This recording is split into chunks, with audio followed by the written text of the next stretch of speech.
This is Need for Speed Most Wanted.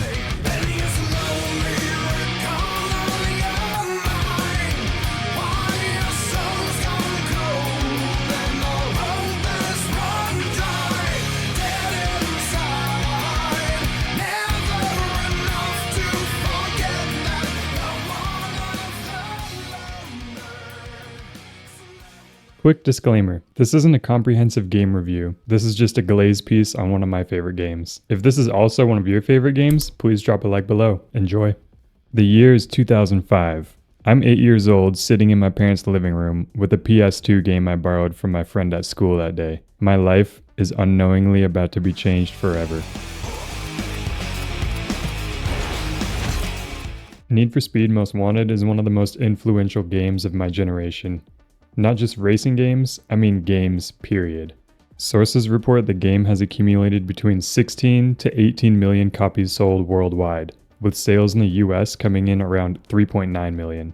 In 2005, it was the number 4 game in terms of revenue, only behind industry giants such as Madden, Call of Duty, and Star Wars Battlefront 2. Now let's get into the actual contents of the game. Most Wanted really shaped my interest in cars, and even music. Around the time I played this game, I also got into the Fast and Furious franchise, so that definitely helped as well. The JDM brain rot overload that hit my youth melon was immense, and I can't say my tastes have changed much. Speaking of the music, I was really the only kid in my suburban-ass elementary school listening to Disturbed and Avenged Sevenfold, and let me tell you, I still do.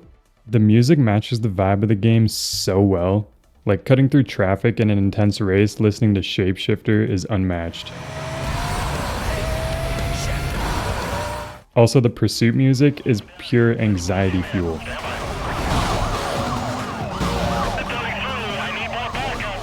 The music is a huge reason why I love this game so much. Like, it just matches the aesthetic of the game so perfectly. Whether you're racing, whether you're in a police pursuit, if the right song comes on, it almost feels like it boosts your driving ability by tenfold. Just take the intro of this video for example, it makes everything look so much sicker on screen. The storyline is nothing crazy, but it doesn't really need to be. It does one thing well, it makes you hate Razor. Bro, as a kid, when that M3 broke down because of the rat, I knew I had to get my lick back ASAP, and it motivated me to grind my way up to the top of the Blacklist. The guy barely even speaks too, but when he does, it's just so infuriating. Brought me luck last time. Make sure you smoke him and get that ride back. I'll take care of the rest. You ready to donate another car to the Razor Fund, baby? It's go time. In fact, the whole of the Blacklist barely say anything to you.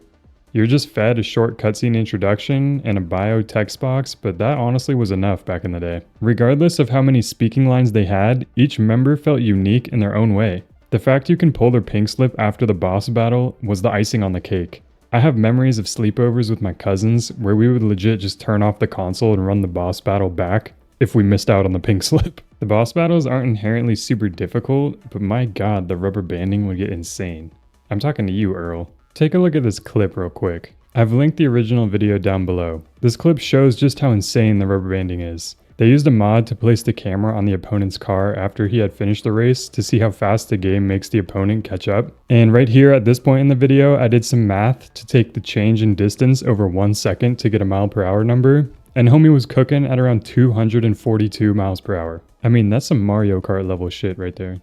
And just for some context, no, that is not a normal speed to be going. Yes, you can go that speed if you're on a straight highway, but no, you cannot keep it up for that long. Let's talk about the cars, y'all. We got some iconic cars in this game. Obviously, the BMW M3 GTR cover car with the silver and blue scheme is just legendary, iconic at this point. Like, is recognizable from anywhere. The rest of the car list is pretty peak too. I do wish that they had some Nissans in here, but other than that, we got some JDM, some European, and even some American icons. Also, the order in which these cars are unlocked feels very balanced too. You won't be getting any Forza super wheel spin cheesy ass car unlocks here. You really have to grind Blacklist races with your cars to get enough money to buy new ones, so it really lets you build a great emotional attachment to your cars, which I feel like is lacking in modern racing games, but this game does it pretty perfectly. The career was designed in a way where you can take any car to endgame. So In theory, you can take your starter car and bring it all the way to the Razor battle at the very end of the game. You just have to upgrade it as you climb the ranks, obviously. But other than that, you can pretty much use whatever car you want. So there are meta cars, but any car works. Now for the moment we have all been waiting for, the pursuits. The police AI is honestly astounding for a game that was made in 2005. In my biased opinion, this is easily the best pursuit system we have seen in the Need for Speed franchise as a whole. The cops will employ real tactics on your ass and will try to box you in as if they're acting like a hive mind. As a child, the pursuits terrified me. Imagine you're cooking down the highway, then all of a sudden 2 cops pull up in front of you. You have one to the left, you have the guardrail to your right, they funnel you towards the guardrail, and suddenly they all slam on the brakes at the same time. Bruh. The heat system in this game is sick because if you have a really high performance car, you'll climb up the heat ranks way faster. And let me tell you, the units in each heat level act very differently from one another. We got heat level 1. They're basically your local police. They ride around in civic cruisers and they pretty much focus on just following you and rolling roadblocks, but that's kind of it. We got heat level 2. They roll around in undercover units and they put roadblocks on the road way more commonly. Then we have heat level 3, the state cruisers, and sometimes SUVs.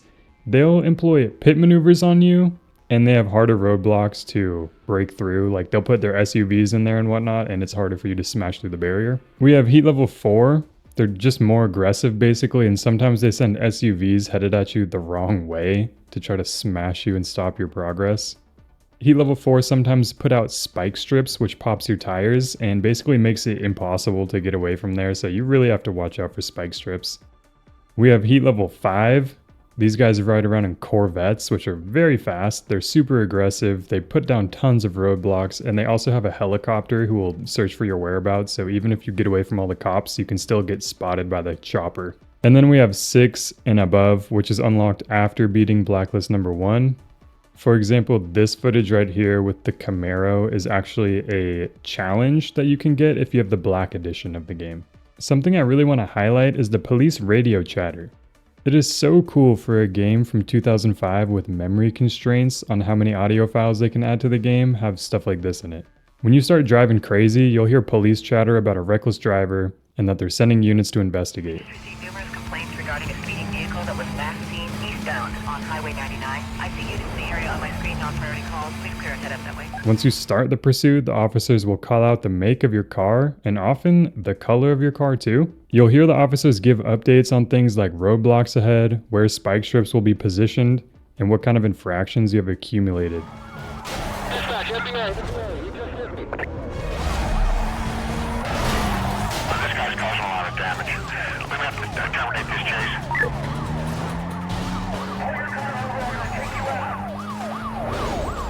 And then once you shake them off your tail, they'll give dispatch your last known direction of travel so they can put units in front of you where you're headed.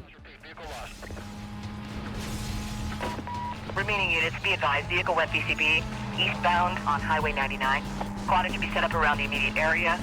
Remaining units begin patrol within the zone. And that's just like the basic outline of, types of things that they say, but the actual amount of different voice lines there are is kind of crazy to me. Like, I feel like I'm still hearing new ones today. Impressive stuff for an old game, if you ask me. And of course, what's a pursuit without using your pursuit breakers? My favorite part about the pursuit breakers is it makes the environment of Rockport interactable. So obviously the pursuit breakers that you're meant to use are marked by the red triangles, and this includes like the iconic donut shop, gas stations, the sailboat at the marina.